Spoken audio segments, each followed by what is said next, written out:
Dear students, welcome to first PU physics class. Myself Akshata. Let us start a new chapter, motion in a straight line. So this chapter comes under mechanics.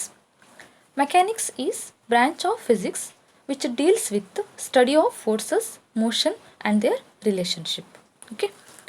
So in mechanics, we may understand and explain motion of objects and conditions under which objects at rest.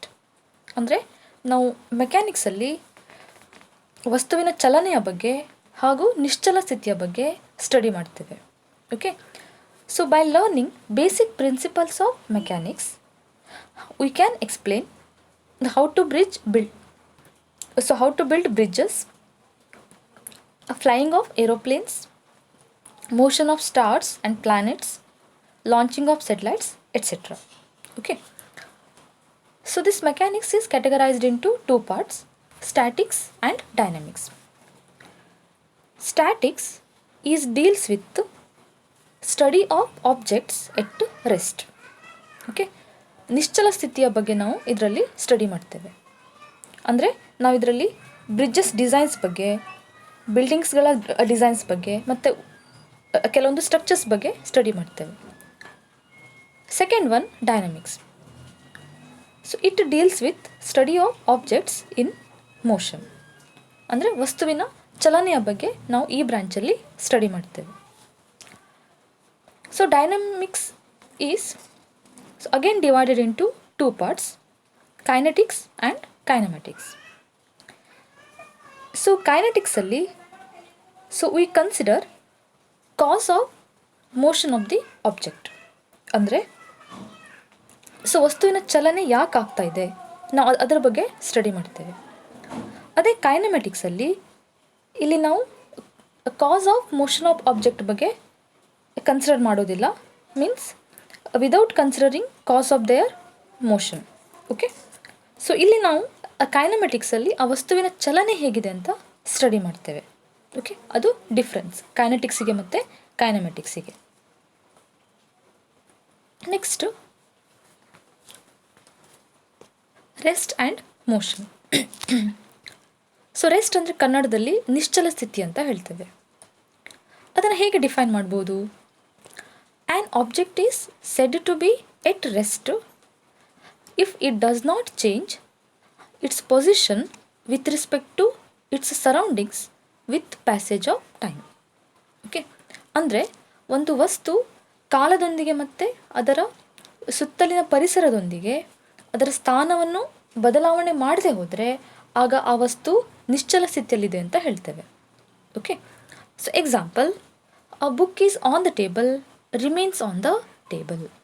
Okay, next motion, ಚಲನೆಯ ಸ್ಥಿತಿ. ಹೌದಾ? An object is said to be in motion if it changes its position with respect to its surroundings with the passage of time. Okay, so ವಸ್ತು ಕಾಲದೊಂದಿಗೆ ಮತ್ತು ಅದರ ಸುತ್ತಲಿನ ಪರಿಸರದೊಂದಿಗೆ ಅದರ ಸ್ಥಾನ ಪಲ್ಲಟವನ್ನು ಮಾಡಿದ್ರೆ ಆಗ ನಾವು ಆ ಆಬ್ಜೆಕ್ಟು ಮೂವ್ ಆಗ್ತಾ ಇದೆ ಅಂತ ಹೇಳ್ತೇವೆ. Okay, so examples motion of a car, rotation of the earth around the sun, next vertical fall of the stone, rotation of wheel, etcetera. Okay, so ಇದು ಡೆಫಿನೇಷನ್ ಜ್ಞಾಪಕ ಇಟ್ಕೊಳ್ಳಿ. Rigid body, it is an object whose size and shape remain unchanged under the action of external forces. Okay, ಯಾವುದೇ ಒಂದು ಆಬ್ಜೆಕ್ಟಿಗೆ ನೀವು ಫೋರ್ಸನ್ನು apply ಮಾಡಿದಾಗ ಅದರ size ಮತ್ತು ಶೇಪಲ್ಲಿ ಯಾವುದೇ ಥರ ಬದಲಾವಣೆ ಆಗದೆ ಹೋದರೆ ಅಂಥ ಆಬ್ಜೆಕ್ಟ್ಗಳನ್ನು ರಿಜಿಡ್ ಬಾಡಿ ಅಂತ ಕರೀತಾರೆ. ಓಕೆ, ಇದಕ್ಕೆ ಎಕ್ಸಾಂಪಲ್ ಆಗಿ ನೀವು ಸ್ಟೋನನ್ನು ಕನ್ಸಿಡರ್ ಮಾಡ್ಬೋದು. ಒಂದು ಸರ್ಟೇನ್ ಹೈಟಿಂದ ಸ್ಟೋನನ್ನು ಬೀಳಿಸಿದ್ರೆ ಅದರ ಶೇಪ್ ಅಥವಾ ಸೈಜಲ್ಲಿ ಯಾವುದೇ ಥರ ಚೇಂಜಸ್ ಆಗೋದಿಲ್ಲ. ಹೌದಾ? Okay, so rigid body may move, rotate or vibrate. Okay, it executes two types of motion. First one translational motion and second one rotational motion. Let us discuss one by one. Okay, A rigid body is said to have translational motion if each particle of the body has same displacement in same time interval. Okay right. ಈಗ ಒಂದು object translation ಮೋಷನ್ನ execute ಮಾಡಬೇಕು ಅಂದರೆ so ಅದರಲ್ಲಿರುವಂಥ ಪ್ರತಿಯೊಂದು particle ಕೂಡ same ವೆಲಾಸಿಟಿಯಲ್ಲಿ move ಆಗಬೇಕು. Okay, ಈಗ ನಾವೊಂದು rigid body ಅಂತ ಕನ್ಸಿಡರ್ ಮಾಡಿದಾಗ ಅದರಲ್ಲಿ ಮಿಲಿಯನ್ ಗಟ್ಟಲೆ ಪಾರ್ಟಿಕಲ್ಸ್ ಇರುತ್ತೆ. ಓಕೆ, ಅದರಲ್ಲಿ ಪ್ರತಿಯೊಂದು ಪಾರ್ಟಿಕಲ್ ಕೂಡ ಸೇಮ್ ಟೈಮ್ ಇಂಟರ್ವಲಲ್ಲಿ ಸೇಮ್ ಡಿಸ್ಪ್ಲೇಸ್ಮೆಂಟನ್ನು ಕವರ್ ಮಾಡಬೇಕು. Okay right. ಸೊ ಅಂಥ such type of motion is called as translational motion. Example, stone dropped from certain height. Okay, ನೀವು ಈ ಡಯಾಗ್ರಾಮಲ್ಲೂ ಕೂಡ ಅಬ್ಸರ್ವ್ ಮಾಡ್ಬೋದು, ಇಲ್ಲಿ 3 ಪಾರ್ಟಿಕಲ್ ಕನ್ಸಿಡರ್ ಮಾಡಿದ್ದೀವಿ. ಸೊ ಈ 3 ಪಾರ್ಟಿಕಲ್ ಕೂಡ ಸೇಮ್ ವೆಲಾಸಿಟಿಯಲ್ಲಿ ಮೂವ್ ಆಗ್ತಾ ಇದೆ, ಹೌದಾ?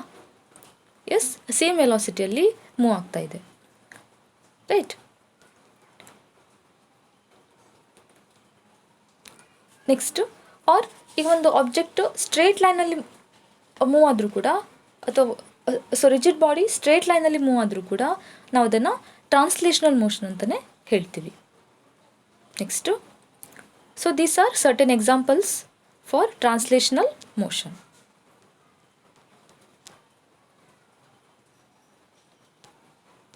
Next, a rigid body is said to have rotational motion if particles on axis of rotation remain fixed with respect to surroundings and all the other particles describe circular paths.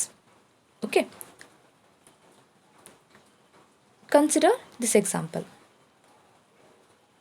Okay, so ಈ ಎಕ್ಸಾಂಪಲಲ್ಲಿ so ನಾವೊಂದು ಡಿಸ್ಕನ್ನು consider ಮಾಡಿದ್ದೀವಿ. ಇದರಲ್ಲಿ ಇದೇನು axis of rotation of the disc. Okay, ಈ disc move ಆದಾಗ axis of ರೊಟೇಷನಲ್ಲಿ ಇರುವಂಥ particles ಅವು ರೆಸ್ಟಲ್ಲೇ ಇರುತ್ತೆ. ಓಕೆ, ಸೊ ಉಳಿದ ಪಾರ್ಟಿಕಲ್ಸ್ ಏನಿದೆ ಅಲ್ವಾ, ಅದು ಸರ್ಕ್ಯುಲರ್ ಪಾತನ್ನು ಟ್ರಾವೆಲ್ ಮಾಡುತ್ತೆ. Okay, so which covers the circular path. Each particle ಕೂಡ ಆಕ್ಸಿಸ್ ಆಫ್ ರೊಟೇಷನಲ್ಲಿ ಇರುವಂಥ ಪಾರ್ಟಿಕಲ್ಸನ್ನು ಬಿಟ್ಟು ಉಳಿದೆಲ್ಲ ಪಾರ್ಟಿಕಲ್ಸು ಕೂಡ ಅದೇನು ಮಾಡುತ್ತೆ, ಸರ್ಕ್ಯುಲರ್ ಪಾತನ್ನು ಕವರ್ ಮಾಡುತ್ತೆ. Such type of motion is called as rotational motion. Okay, examples for rotational motion are rotation of wheel or pulley, next opening and closing of door, okay, etc.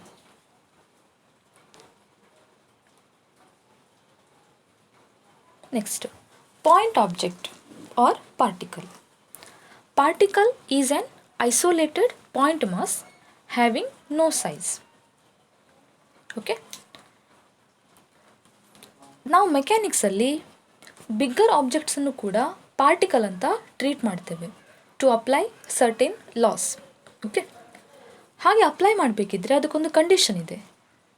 ಆ condition ಏನಂತ ಹೇಳಿದ್ರೆ, if size of object is much smaller than distance travelled in reasonable duration of time, then object is treated as particle.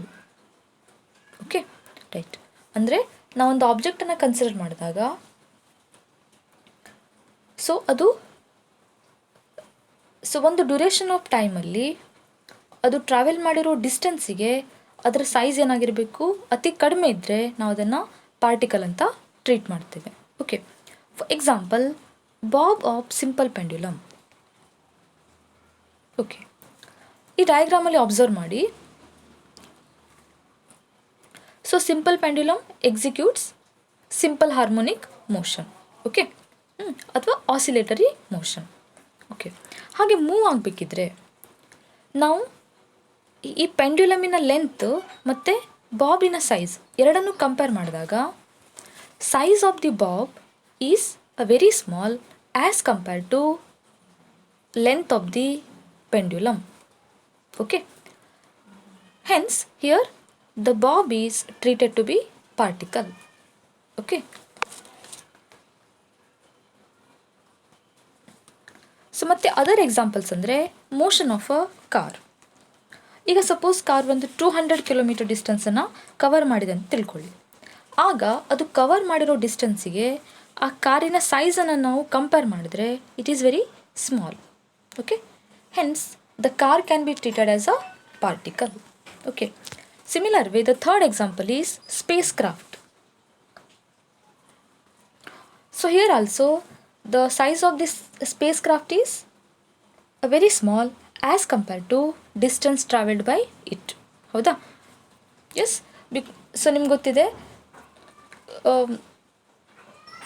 So earth to ಬೇರೆ planets ನಾವು ಡಿಸ್ಟೆನ್ಸನ್ನು in terms of light ಇಯರಲ್ಲಿ ಹೇಳ್ತೇವೆ. ಹೌದಾ? Yes, okay. ಹೀಗಾಗಿ spacecraft ಕೂಡ ಇನ್ನೂ ಒಂದು particle. Next coordinate system. Okay, ಈಗ ಯಾವುದೇ ಒಂದು ಆಬ್ಜೆಕ್ಟು ಮೂವ್ ಆಗ್ತಾ ಇದೆ ಅಂತ ಹೇಳಬೇಕಿದ್ರೆ ಸೊ ಅದಕ್ಕೆ ಅದರದಾದ ಒಂದು ಸ್ಥಾನ ಇರಬೇಕು. ಹೌದಾ? ಅದು ಅದರ ಸ್ಥಾನದಿಂದ ಬದಲಾವಣೆ ಆದರೆ ನಾವು ಆ ಆಬ್ಜೆಕ್ಟ್ ಮೂವ್ ಆಗ್ತಾ ಇದೆ ಅಂತ ಹೇಳ್ತೇವೆ. ಓಕೆ, ಸೊ ಹೀಗಾಗಿ to locate the position of that object we need a coordinate system. Okay, ಒಂದು ಸ್ಥಾನವನ್ನು ಗುರುತಿಸೋದಕ್ಕೋಸ್ಕರ ಸೊ ನಮಗೆ ಇಲ್ಲಿ ಬೇಕಾಗಿರೋದು ಯಾವುದು? Coordinate system. So this coordinate system consists of 3 mutually perpendicular axes x, y and z. Okay, the point of intersection of these 3 axes is called origin O or reference point. Okay, next the coordinate xyz. ಇಲ್ಲಿ ಡಯಾಗ್ರಾಮಲ್ಲಿ P of X Y Z ಅಂತ ಇದೆ. ಹೌದಾ? ಇದಕ್ಕೆ position coordinate ಅಂತ ಕರೀತಾರೆ. So this coordinate specifies the position of object with respect to the origin. Okay, with respect to the origin ಅಂದರೆ ಇಲ್ಲಿ ನೀವು ಒಂದು ಆಬ್ಜೆಕ್ಟನ್ನು ಕನ್ಸಿಡರ್ ಮಾಡಿದರೆ ಈ ಆಬ್ಜೆಕ್ಟು ಫ್ರಾಮ್ ಎಕ್ಸ್ ಆ್ಯಕ್ಸಿಸ್ ಎಷ್ಟು ದೂರದಲ್ಲಿದೆ, ಫ್ರಾಮ್ ವೈ ಆ್ಯಕ್ಸಿಸ್ ಎಷ್ಟು ದೂರದಲ್ಲಿದೆ ಮತ್ತು ಫ್ರಾಮ್ ಝಡ್ ಆ್ಯಕ್ಸಿಸ್ ಎಷ್ಟು ದೂರದಲ್ಲಿದೆ ಅನ್ನೋದನ್ನು ಅದು ತೋರಿಸುತ್ತೆ. Okay, right. ನೆಕ್ಸ್ಟು ನಾವು ಈ ಪೊಸಿಷನ್ ಕೋಆರ್ಡಿನೇಟ್ ಮೇಲೆ ಆಬ್ಜೆಕ್ಟ್ ಮೂವ್ ಆಗ್ತಾ ಇದೆಯೋ ಅಥವಾ ಅದು ರೆಸ್ಟಲ್ಲಿದೆಯೋ ಅಂತಲೂ ಹೇಳ್ಬೋದು. ಸಪೋಸ್ ಈ 3 ಕೋಆರ್ಡಿನೇಟಲ್ಲಿ ಯಾವುದಾದ್ರೂ ಒಂದು ಅಥವಾ ಒಂದಕ್ಕಿಂತ ಹೆಚ್ಚು ಕೋಆರ್ಡಿನೇಟು ಟೈಮ್ ಜೊತೆಗೆ ಚೇಂಜಸ್ ಆದರೆ ನಾವು ಆಗ ಆಬ್ಜೆಕ್ಟು ಮೂವ್ ಆಗ್ತಾ ಇದೆ ಅಂತ ಹೇಳ್ತೇವೆ. ಓಕೆ, ಅದೇ ಸಪೋಸ್ ಈ 3 ಕೋಆರ್ಡಿನೇಟು ಟೈಮ್ ವೇರಿ ಆಗ್ತಾ ಹೋದ ಹಾಗೆಯ ಚೇಂಜಸ್ ಆಗದೇ ಇದ್ದರೆ ಆಗ ಆಬ್ಜೆಕ್ಟು ರೆಸ್ಟಲ್ಲಿದೆ ಅಂತ ಹೇಳ್ತೇವೆ. Okay, next okay, so depends upon this coordinate system the motion executed by the body can be categorized into 3 types. First one dimensional motion. Okay, the motion in which only one of 3 coordinates of object changes with time. Okay, so ಅಲ್ಲಿ 3 position coordinates ಇತ್ತು, P of X Y Z ಹೇಳಿ.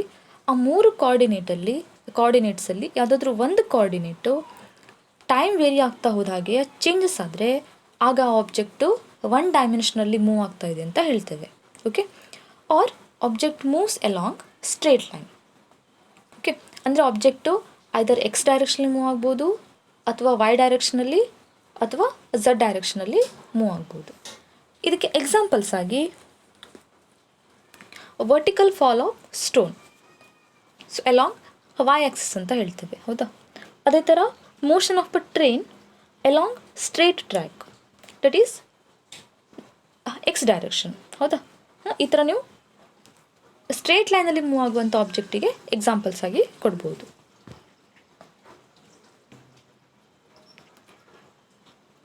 Okay, ಅಂದರೆ ಇದರಲ್ಲಿ ಒಂದು ಕೋಆರ್ಡಿನೇಟು changes ಆಗ್ತಾ ಇದೆ ಅಂದರೆ, for example ಒಂದು ಆಬ್ಜೆಕ್ಟು ಎಕ್ಸ್ ಡೈರೆಕ್ಷನಲ್ಲಿ ಮೂವ್ ಆಗ್ತಾ ಇದೆ ಅಂದರೆ ಅಲ್ಲಿ ವೈ ಮತ್ತು ಝಡ್ ಕೋಆರ್ಡಿನೇಟು ಟೈಮ್ ಜೊತೆಗೆ ಏನಾಗಲ್ಲ, ವೇರಿ ಆಗಲ್ಲ. ಓಕೆ, ಅದೇ ಥರ ಸಪೋಸ್ ಆಬ್ಜೆಕ್ಟು ವೈ ಡೈರೆಕ್ಷನ್ ಕಡೆಗೆ ಮೂವ್ ಆಗ್ತಾ ಇದೆ ಅಂದರೆ ಅಲ್ಲಿ ಎಕ್ಸ್ ಮತ್ತು ಝಡ್ ಕೋಆರ್ಡಿನೇಟು ಟೈಮ್ ಜೊತೆಗೆ ವೇರಿ ಆಗಲ್ಲ. Okay, so that is the meaning of 1-dimensional motion. Next, 2-dimensional motion. The motion in which 2 of 3 coordinates of the object change with time. Okay, so ಇದರಲ್ಲಿ ಆ 3 ಕೋಆರ್ಡಿನೇಟಲ್ಲಿ ಯಾವುದಾದ್ರೂ 2 ಕೋಆರ್ಡಿನೇಟ್ಸು ಟೈಮ್ ಜೊತೆಗೆ vary ಆಗುತ್ತೆ. So ಈಗ say for example X ಮತ್ತು Y ಕೋಆರ್ಡಿನೇಟು time ಜೊತೆಗೆ very ಆಗ್ತಾ ಇದೆ ಅಂದರೆ Z coordinate will be remain unchanged with time. Okay, so ಅದೇ ಥರ ಒಂದು ಆಬ್ಜೆಕ್ಟು ವೈ ಮತ್ತು ಝಡ್ ಡೈರೆಕ್ಷನಲ್ಲಿ ಮೂವ್ ಆಗ್ತಾ ಇದೆ ಅಂದರೆ ಆಗ ಅಲ್ಲಿ X coordinate remain unchanged with time. Okay, ಅಥವಾ ಆಬ್ಜೆಕ್ಟ್ ಮೂವ್ಸ್ ಇನ್ ಪ್ಲೇನ್ ಅಂತಲೂ ಕೂಡ ಹೇಳ್ತೇವೆ. ಇದಕ್ಕೆ ಎಕ್ಸಾಂಪಲ್ಸ್ ಆಗಿ ನೀವು motion of a boat in a river. Okay, next projectile motion. Next motion of a body in a circle with constant speed. Rotation of the joint wheel. So ಇವೆಲ್ಲವನ್ನು ಕೂಡ ನೀವು examples ಆಗಿ ಕೊಡ್ಬೋದು. ಓಕೆ, ಅಂದರೆ object ಪ್ಲೇನಲ್ಲಿ move ಆಗಬೇಕು. Plane ಅಂದರೆ ಸರ್ಫೇಸಲ್ಲಿ. ಓಕೆ,